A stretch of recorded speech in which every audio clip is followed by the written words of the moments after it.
जब आप उस व्यक्ति को धन्यवाद देते हैं जिससे आप मदद मांग रहे थे, तो आप उसे यह भी बताएं कि आप उसकी मदद के कितने कायल हैं और कितना उस पर भरोसा करते हैं। उसने आपकी पहले कब कब मदद की है, इससे उस मदद करने वाले को अच्छा लगेगा। यह बात एक और कुशलता से जुड़ी हुई लगती है, जिसे हम कह सकते हैं आज्ञा मांगना, अनुमति लेना, परमिशन लेना। जब भी आप किसी व्यक्ति से उसकी किसी वस्तु का प्रयोग करना चाहने के लिए या किसी अन्य विषय में अनुमति लेना चाहते हैं, आज्ञा मांगना चाहते हैं, तो भी आइए देखें क्या क्या करना होगा। जिस व्यक्ति से आप आज्ञा मांग रहे हैं उसकी तरफ देखना चाहिए। जाहिर है देखना तो होगा ही, ये कई बार हो चुका है।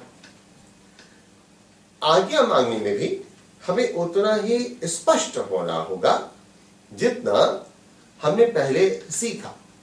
मदद मांगने में हमें मालूम है कि हमें अपनी बात स्पष्ट कहनी होगी, यानी आपको क्या चाहिए, दो टूक कहिए। और आज्ञा को अपने से मानकर मत ले लीजिए, बल्कि आज्ञा स्पष्ट रूप से मांगिए। बहुत से लोग ऐसा अक्सर कहते हैं कि मैं आपकी अनुमति से आज जल्दी जा रहा हूं। आपको क्या लगता है, क्या यह आज्ञा मांगना हुआ?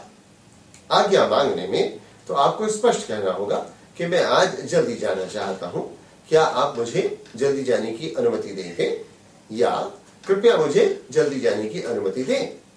तो यह देखना होगा कि आप उसको स्वयं न मान लें।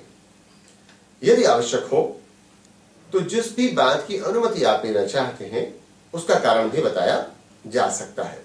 अक्सर लोग कारण जानने में दिलचस्पी नहीं रखते, वो आपको बिना कारण जाने ही मदद करने के लिए तैयार होते हैं।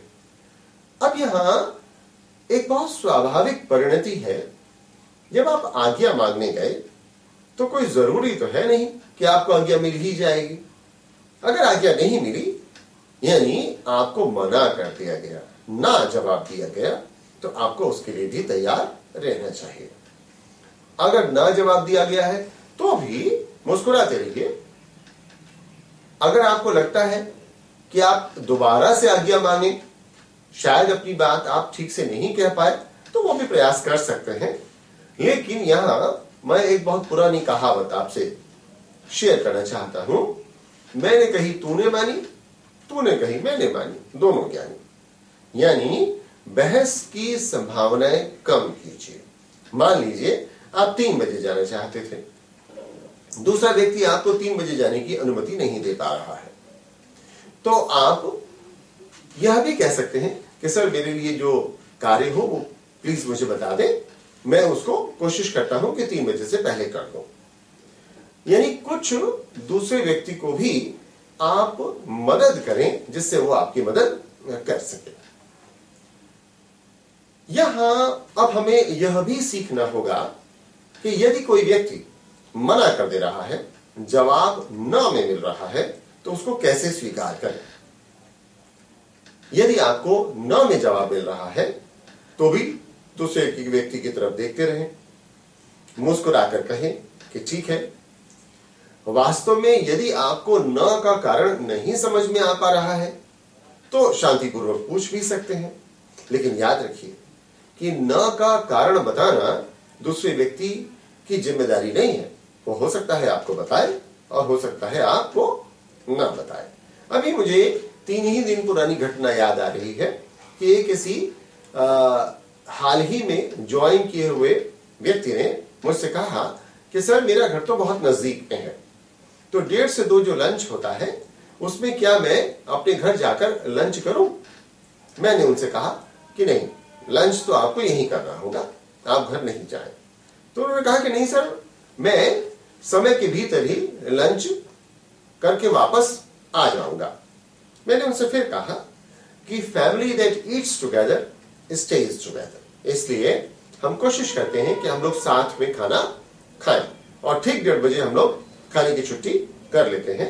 मैं भी अपना खाना ऑफिस में इसीलिए मंगवाता हूं। तो बात तो उनकी अपनी जगह ठीक थी, लेकिन उनको मुझे बताना जरूरी था। और देखिए, तब उन्होंने ना का जवाब स्वीकार किया और मुझसे पुनः अनुमति मांगी। लेकिन सर, आज तो मैं खाना नहीं लाया हूं, तो क्या आज मैं खाना खाने जा सकता हूं? मैंने कहा सहर्ष जाइए, और न केवल आज, लेकिन अगर भविष्य में कभी आपको लगे कि आपके रिश्तेदार आए हुए हैं, घर में खाना नहीं बन पाया था या आने कोई वजह, तो बीच बीच में आप जा सकते हैं। लेकिन अपनी आदत घर पर जाकर खाना खाने की कृपया मत डालिए। तो हमें यह समझना होगा कि ना का जवाब हम कैसे स्वीकार करें। मुझे आपको ये बताते हुए अच्छा लग रहा है कि उस व्यक्ति ने मुस्कुराकर इसको स्वीकार किया और परिस्थितियों को समझा।